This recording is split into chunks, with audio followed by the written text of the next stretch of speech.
সব জল্পনা কল্পনার অবসান ঘটিয়ে অবশেষে প্রাথমিকের তৃতীয় ধাপের পরীক্ষার ফলাফল প্রকাশ।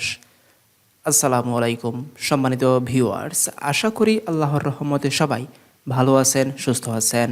ভিউয়ার্স, আপনারা যারা প্রাথমিকের তৃতীয় ধাপের পরীক্ষার ফলাফলের জন্য অধীর আগ্রহ অপেক্ষা করছেন, আমাদের আজকের এই ভিডিওটি তাদের জন্য। ভিউয়ার্স, অবশ্যই বিস্তারিত এই ভিডিওর মাধ্যমে আপনাদেরকে দেখানোর চেষ্টা করব। শেষ পর্যন্ত ভিডিওটি দেখতে থাকুন। ভিউয়ার্স, কথা না বাড়িয়ে চলুন দেখে আসি বিস্তারিত বার্তাটি। ভিউয়ার্স, আশা করি আপনারা দেখতে পাচ্ছেন, এখানে বলা হচ্ছে প্রাথমিকে শিক্ষক নিয়োগের তৃতীয় ধাপের পরীক্ষার ফল আজ, অর্থাৎ 21 এপ্রিল 2024 এটি বলা হচ্ছে। সরকারি প্রাথমিক বিদ্যালয়ের তৃতীয় ধাপের লিখিত পরীক্ষার ফল আজ রোববার 21 এপ্রিল প্রকাশ করা হবে। এ তথ্য নিশ্চিত করেছেন প্রাথমিক ও গণশিক্ষা মন্ত্রণালয়ের সচিব ফরিদ আহমদ। ভিউয়ার্স, আপনারা আমাদের এই চ্যানেলে চোখ রাখবেন। সবার আগে আমরা এই চ্যানেলের মাধ্যমে আপনাদেরকে পরীক্ষার ফলাফল দেখানোর চেষ্টা করব। ভিউয়ার্স, এখানে বলা হচ্ছে কখন প্রকাশ করা হবে তা জানা যায়নি, অর্থাৎ সারা দিনের মধ্যেই আজকে পরীক্ষার ফলাফলটি প্রকাশ করা হবে। ভিউয়ার্স, এর আগে 18 এপ্রিল তিনি বলেন রোববার ফল প্রকাশ করা হতে পারে। তিনি বলেন তৃতীয় ধাপের ফল প্রকাশ নিয়ে প্রাথমিক শিক্ষা অধিদপ্তর এবং বুয়েটের মধ্যে সভা হয়েছে।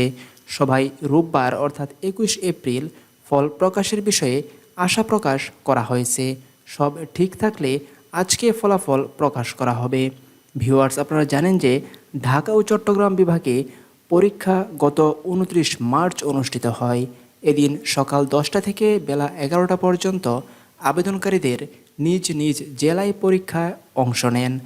এ ধাপে 3,40,000-এর বেশি প্রার্থী পরীক্ষায় অংশ নিতে আবেদন করেছিলেন। তো ভিউয়ার্স, আপনাদের পরীক্ষার ফলাফলের সর্বশেষ আপডেট জানতে অবশ্যই আমাদের এই চ্যানেলটিতে আপনারা চোখ রাখবেন। ভিউয়ার্স, এখানে বলা হচ্ছে প্রাথমিকের সহকারী শিক্ষক নিয়োগের কার্যক্রম দ্রুত শেষ করতে এবারই প্রথম আবেদন ও নিয়োগ পরীক্ষা ধাপে ধাপে নেওয়া হচ্ছে। গুচ্ছভিত্তিক এ নিয়োগে 3 ধাপে বিজ্ঞপ্তি প্রকাশ করা হয়েছে। পরীক্ষাও আলাদাভাবে নেওয়া হচ্ছে। ভিউয়ার্স, পরবর্তী আপডেট পেতে চ্যানেলটি সাবস্ক্রাইব করে পাশে থাকা বেল আইকনটি অল করে রাখবেন। পরবর্তী ভিডিও আসা পর্যন্ত আশা করি সবাই ভালো থাকবেন, সুস্থ থাকবেন, এই কামনাই শেষ করছি। ধন্যবাদ সবাইকে।